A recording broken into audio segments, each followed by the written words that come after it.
طوائف آئی، طوائف، سارا اس کا نام تھا، سارا گانے والی ناچنے والی، اور آگے مدینے پہنچ گئی، کہنے لگی فاکو مر گئی ہوں میری مدد کر، اللہ کے نبی سے کہہ رہی گانے والی ناچنے والی فاکو مر گئی ہوں میری مدد کر۔ تو آپ نے کہا کلمہ پڑھتی ہو؟ آپ نے کہا کلمہ پڑھتی ہو؟ کہنے لگا نہیں پڑھتی، نہیں پڑھتی۔ کفر، ناچنے والی گانے والی، ٹھیک ہے، کلمہ پڑھتی ہو؟ کہ نہیں پڑھتی۔ تو آپ کہتے ہیں نو کا تہوار کر دیو، نہیں۔ تو آپ نے کہا میں اپنی خاندان والوں سے کہتا ہوں اس عورت کی مدد کرو، اپنے خاندان، میں اپنے خاندان سے کہتا ہوں اس عورت کو بھر دو۔ یہ اپنا خاندان کیوں کہا؟ سب صحابہ سے کیوں نہیں کہا کہ کسی کے جی میں یہ نہ آئے کہ طوائف کی مدد کر رہے ہیں، لہذا اپنے خاندان سے کہا میرے گھر والے اس کی مدد کرو، اور اس کو بھر کے بھیجا۔ یہ میرے نبی کے اخلاق ہیں۔ آپ کھانا کھا رہے ہیں، ایک مدینے کی طوائف گزری، اس نے نا آپ کا مذاق اڑانا چاہا، بڑا نبی بنتا ہے کسی کو کھانے کا ہی نہیں پوچھتا۔ تو آپ نے کہا آجا، حالانکہ آپ کہتے ہیں انہوں 2 لتر مارو گے تو دفع کرو۔ یہ طوائف ہو کے کی گل کر رہی۔ 2006 میں نرگس میرے ساتھ حج پر تھی، لاہور کا گروپ تھا، اس کے ساتھ ہم گئے ہوئے تھے، اس کو تیار کیا تھا۔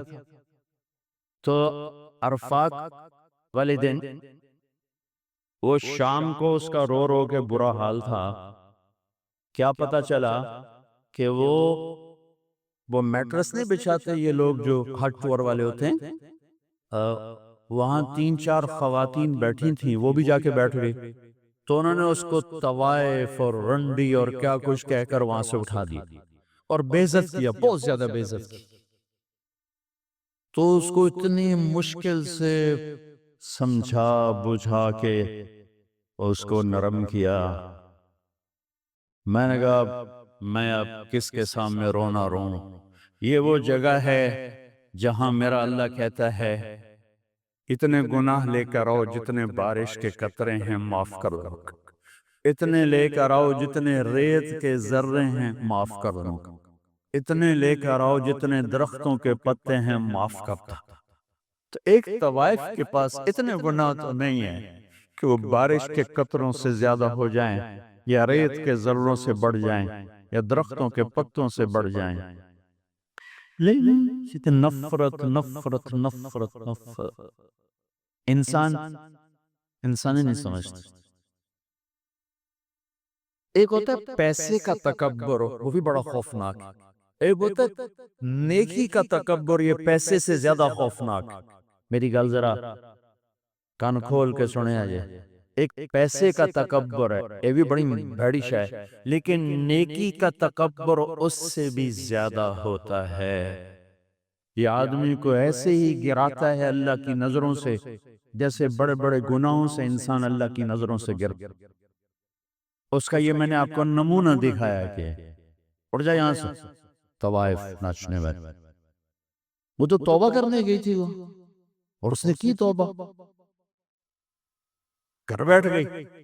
ہماری نفرتوں نے بڑے بڑے ہیرے ہم نے ضائع کر۔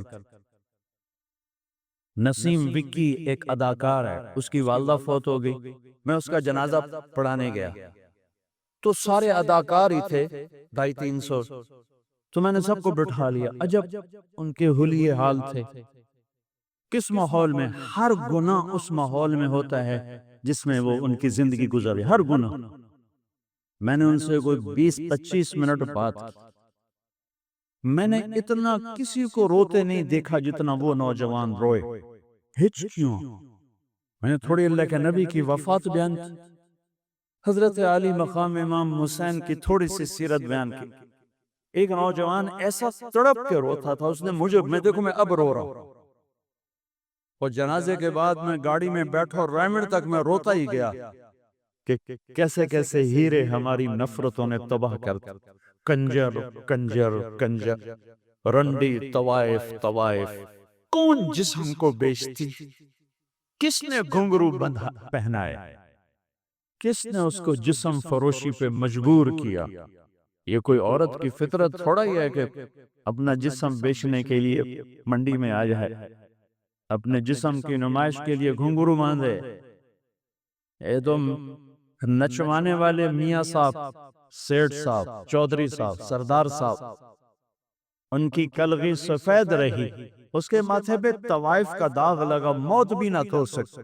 میرا ضلع ملتان ہے، 1818 میں رنجیت سنگھ نے ملتان فتح کیا تھا، مظفر خان سے حکومت چھینی، شہید ہوئی۔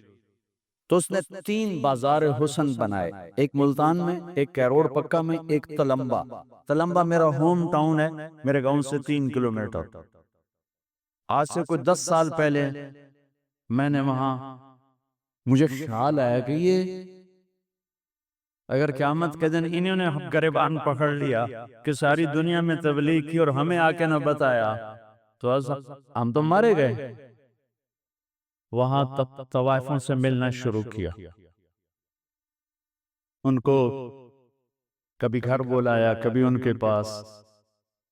جب پہلی دفعہ ان سے ملاقات ہوئی تو ہمارے ایک ساتھی نے کہا، بیٹیو ہم آپ پہ عزت کی چادر ڈالنے آئے ہیں۔ ایک چھوٹا سا جملہ ہے، ایک جملہ، ہم آپ پہ عزت کی چادر ڈالنے آئے ہیں۔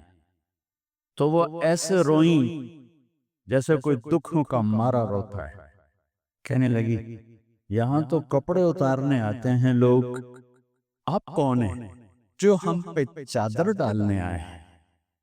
یہاں تو لوگ کپڑے اتارنے آتے ہیں۔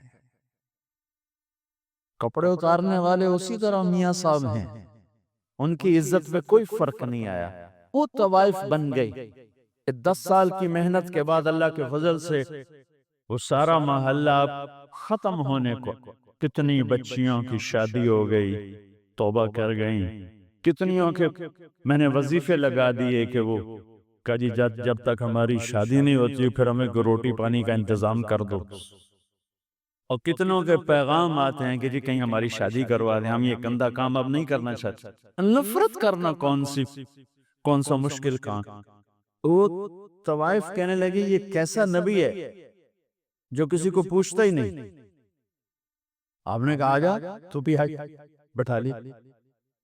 وہ تو آپ کو غصہ دلانا چاہتی تھی، کہنے لگی میں ایسے نہیں کھاؤں گی، جو تیرے منہ میں ہے وہ نکال کے مجھے کھلا۔ اور ہماری پنجابی کی مثال ہے کبا، سمجھ کے کبڑا، کبے نو لت لگی اسے دو گیا، ان کے سے لت ماری اسے دو گئی۔ اور اس نے تو اللہ کے نبی کا مذاق اڑایا، وہ اس کو سیدھا پڑ گیا۔ جب اللہ کے نبی کا لعاب اس کے منہ میں جب گیا تو کیا ہونا تھا؟ جو ہی آپ کے منہ کا نوالا اس کے منہ میں گیا، اس نے وہی کلمہ پڑھ لیا اور مدینے کی حیادار پاک دامن عورت بن گئی۔ میرے بھائی بہنوں، زندگی کی خوبصورتی حج سے نہیں ہوگی، نماز سے نہیں ہوگی، روزے سے نہیں ہوگی، ذکر و تلاوت سے نہیں ہوگی۔ ہاں، یہ ہماری فاؤنڈیشن، ہماری بنیاد بنے گی۔ بنیاد کے بغیر عمارت نہیں بنتی۔ اگر زندگی کو خوبصورت بنانا ہے، اس میں حج بھی ایک عمل ہے، تو اپنے اخلاق خوبصورت، نبی والے اخلاق سے آپ کا گھر خوبصورت، آپ کا زندگی کا سفر خوبصورت، آپ کی اولاد آپ سے خوش، آپ اپنی اولاد سے، آپ کی بیوی آپ کو دعائیں دے گی، آپ اپنی بیوی کو دعائیں دیں گے، اگر نبی والے اخلاق زندہ ہو جائیں۔